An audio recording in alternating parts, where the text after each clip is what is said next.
We begin the day with what is quickly becoming Europe's drone defense dilemma. In the last month, multiple European NATO members have reported drone incursions into their airspace. So far, there are 8 countries and counting: Denmark, Poland, Romania, Lithuania, Finland, Sweden, Norway, and Germany. NATO is pointing the finger at the Kremlin. Russia is denying any responsibility. Last week, U.S. President Trump said that he would support allies shooting down Russian aircraft if NATO airspace were to be violated. But when asked if the U.S. would directly support its allies in that situation, the president said that it would, quote, depend on the circumstances. So what is an understandably trigger-shy Europe to do? The European Commission is pushing hard the idea of a drone wall, an aerial defense system that would intercept drones trying to penetrate Eastern European airspace. But today, Germany's defense minister gave a reality check on that idea. In the first place, I really appreciate very much the idea, the concept of a drone wall alongside the Eastern Wall. But we should pay attention to the management of expectations. We are not talking about a concept which will be realized within the next 3 or 4 years, even more, I think. So we have to think and act in priorities, and those are others, I think. We need more capabilities and more capacities in what we described before. That means drone defense, of course, but not by a drone wall. All right, I'm joined now by Stacie Pettyjohn. She's a senior fellow and director of the Defense Program at the Center for a New American Security. That's an independent think tank based in Washington, D.C. It's good to have you with us. Let me ask you about these drone incursions that everyone is talking about. Are you convinced that they are deliberate? You have to differentiate. There have been 2 different types of drone incursions. The one into Poland was clearly, you could attribute it to Russia. They were Russian military drones that entered in Polish airspace and that were either shot down or crashed. Then you can look at many of the other incursions where it's not clear what type of drone was being used. It likely was some sort of commercial fixed-wing drone, and that is much harder to attribute. So there's uncertainty about whether it is Russia perpetrating all of these incursions, or whether there are a mix of actors involved. It does seem likely that Russia is using at least the drone incursions into Poland as a probe and a way of potentially testing NATO, testing the alliance's resolve, seeing if they can bully the alliance into backing down and reducing its support for Ukraine. And what do you make of what we heard from the German defense minister today, that a drone wall for Eastern Europe is, for the immediate future, out of the question?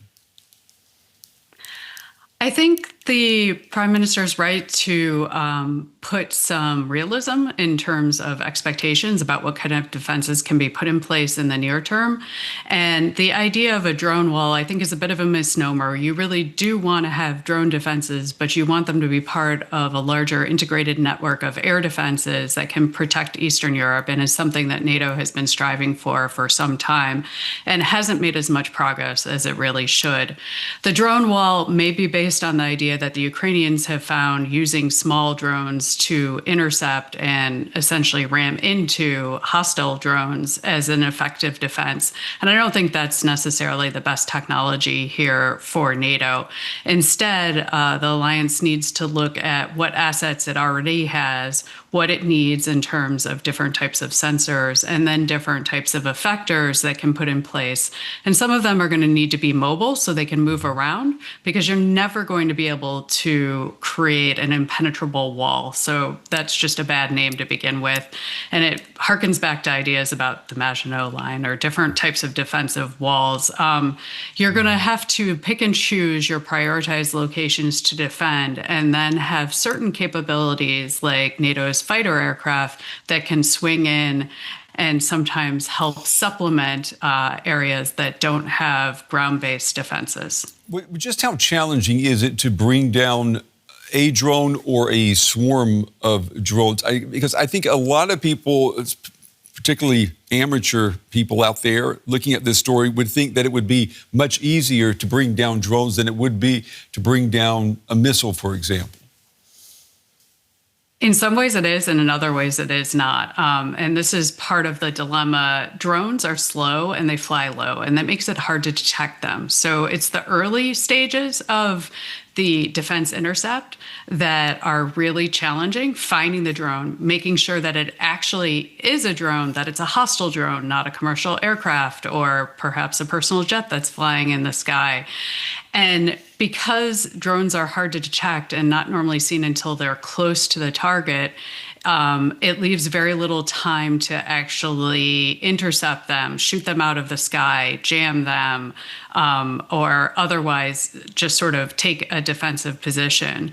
So drones are difficult because of they're not stealthy per se, but they are our defenses are not optimized for seeing them. They're much more attuned to fast flying jets or missiles, as you mentioned. And therefore, the air defenses that we have can be exploited right now by these low, small drones. The other challenge with drones is just the number of them that you face. Because the types of drones that we're seeing are relatively cheap, even the military ones, it is a cost imposition strategy on NATO and on Western countries to have to shoot these down with very expensive surface-to-air missiles like the IRIS-T system or the NASAM system, or heaven forbid, something like a Patriot, where you're expending a much more expensive and sophisticated missile to shoot down what amounts to a very cheap drone, in some cases made of plywood and styrofoam. What about shooting it down on the cheap? Are laser weapons, are they the answer? I don't think so. Laser weapons might be part of the solution, but they're very expensive to develop, and there's been uneven progress in this area. The U.S. military has had trouble developing laser weapons. Only the U.S. Navy has deployed them. I think the German Navy is looking into this too.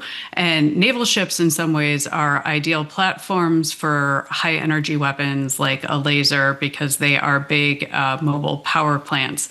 But many other places don't have those sort of resources. So lasers could be useful as a part of fixed defenses of either critical infrastructure or bases.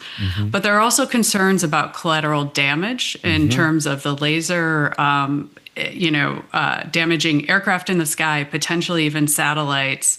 So I think that the near-term solution in terms of ground-based defenses is a much more gun-based one, where you look at what Ukraine has done with the Gepard anti-aircraft guns that they've been given by Germany, and then just the mobile gun trucks that they have kind of patched together to take out the drones. Those have been really, really effective and are a cost-effective solution to this problem. So bullets maybe instead of lasers. What happens, though, if you have a swarm of drones coming in and you want to take them all down? The risk of those drones crashing down onto homes, people, that risk is enormous, isn't it? It is. It absolutely is. And swarms are where it gets really difficult, and not even just a true autonomous swarm that's fully collaborating, but just a whole bunch. Think of how many drones Russia's been firing into Ukraine. That's going to overwhelm most kinetic defensive systems, whether they're lasers, guns, or missiles, because each of those systems has to identify and then target each drone individually, shoot it. In the case of the laser, maintain its beam on the drone until it's destroyed, then move and find the next drone. And when we get to these very large attacks, the only system that can take down a bunch of drones at the same time is a high-powered microwave, which is a different form of directed energy weapon that puts out a burst of electromagnetic energy and fries the electronics of the drones. But it's very short range. There's potentially collateral damage there. A lot of the defensive systems that have worked well in Ukraine or have worked well for U.S. forces in the Middle East are not ones you want to be using in populated areas, because you're right, the bullets, or the missiles, there's shrapnel that's going to come down as well as the drone. You're looking for low collateral options, which really limits what you can do.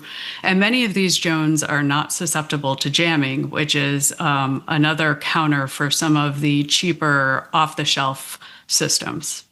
And this electromagnetic weapon that you're talking about, Wouldn't that also pose a risk to the electric grid, the infrastructure on the ground?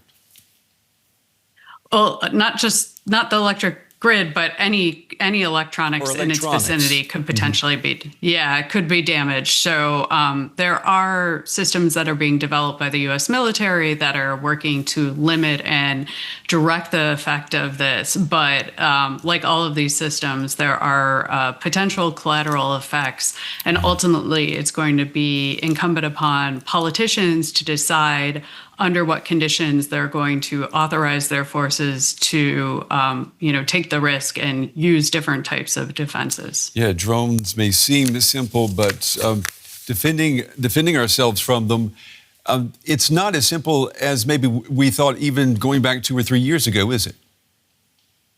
It is absolutely not, and it's only going to get harder. One of the challenges with drones is they've proliferated. This is really based on commercial technology, so you can go for the DJI quadcopter that anybody can buy online and use, and that can be weaponized.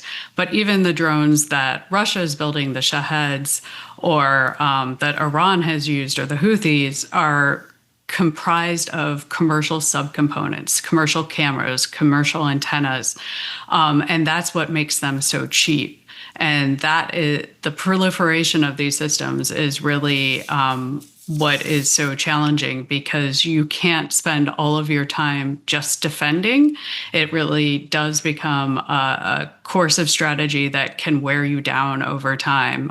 You have to figure out a cost-effective way to protect your forces and your people, but at the same time, not focus only on protection, because the military always has other missions that it needs to undertake as well. Stacie Pettyjohn from the Center for a New American Security. Stacie, we appreciate your time and your insights tonight. Thank you. Well, drones have transformed warfare in Ukraine and in other conflicts around the world. Militaries are scrambling to find a way to combat drone swarms, and many have set their sights on laser weapons as a potential answer. Ukraine's capital under drone bombardment. Israel under missile and drone attack from Iran.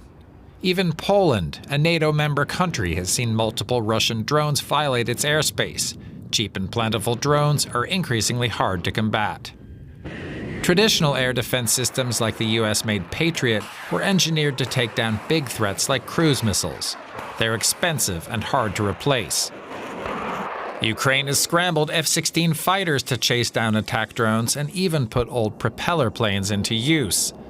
The drones often fly in swarms that include even cheaper unarmed decoy drones that must also be shot down. For years, militaries have experimented with laser systems to knock down airborne threats.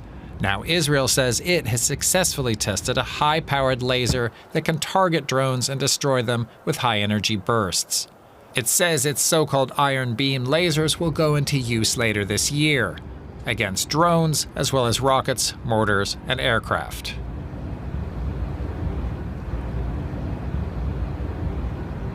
Laser systems have many advantages over conventional air defense setups. Intercepting a drone with lasers can cost between $1 and $5, while rocket interceptors start at $50,000 each. The systems are much cheaper than a Patriot battery, which can cost $1 billion and takes years to produce. The disadvantages of lasers include poor performance in rainy or stormy weather and limited range compared to conventional systems. It's not just Israel. An Australian company says it has sold a system to an unnamed NATO member country. Meanwhile, the European Union's defense agency and Ukraine have also been developing laser weapons. And China displayed its LY-1 laser system at its 2025 military parade. The system is already in use by its Navy. So far, all these laser systems are for defensive use, as the drone arms race ramps up the need for protection against assaults from the air. And I'm joined now by Larry Friese. He is an aerospace engineer with Aerial Information Systems, which specializes in drone engineering services and consulting. He joins me from Pensacola, Florida. Mr. Friese, it's good to have you with us. I want to start with the basics here. Can you give us an idea of how laser weapons actually work. Is it as simple as pointing the laser? Yeah, so a laser weapon that we're using for air defense systems is, if you can think of it, it's a lot like, your common red or green laser pointer you might use in the office. It's just scaled up quite a bit. It's a significantly higher power level. It's at a different wavelength that we can't see typically with eyes. And the apertures are what basically the size of the pin's a lot bigger. As you can see from your earlier shots in your video, that we're typically talking about lasers, device sizes of upwards of 25 centimeters, a half a meter in size. And what about existing laser-based systems? Can you give us a sense of what they look like in practice? Yeah, as I said, most people are probably used to red and green lasers. In military practice, those beams are moved to the infrared part of the spectrum. And so you're not going to be able to see it with your eyes, and it's primarily moved there for that reason, so it won't damage people's eyes. So these systems will typically, if they're road mobile, they will be hooked up to battery systems, which will enable them to shoot maybe upwards of 200 or 300 shots. Mm-hmm. If the system is hooked up to the electrical grid, it can shoot almost an endless amount of shots. Mm-hmm. A lot of people around the world are asking now what makes drones well suited to defending against, or lasers rather, to defending against drones. Is it, when compared with missiles or guns, is it the speed? Is it the cost, the precision? I mean, what would you say are the biggest advantages? The biggest advantage is what we refer to as the deep magazine, and that is the number of shots that we can put on targets. As I said, 200 on maybe a field mobile system. If you're protecting a high value asset, such as a nuclear power plant, then you're looking at almost endless depth. Compare that to a gun or missiles. Eventually, you're going to run out of projectiles or missiles. The other thing is the speed of engagement. It is difficult to beat the speed of light. Looking at an engagement time for a laser versus a drone is on the series of maybe a few seconds. Now with lasers, we have to dwell on the target because you have to think about it's not like a movie where we're shooting and blowing up the target. What we're doing is more like a hot knife through butter. So we have to dwell on the target a little bit, but still, even after that dwelling, the engagement time is so fast, it's possible to prosecute 20 targets a minute with lasers. Yeah, trying to beat the speed of light. Amazing. Aerospace engineer Larry Friese. Mr. Friese, we appreciate your time tonight. Thank you.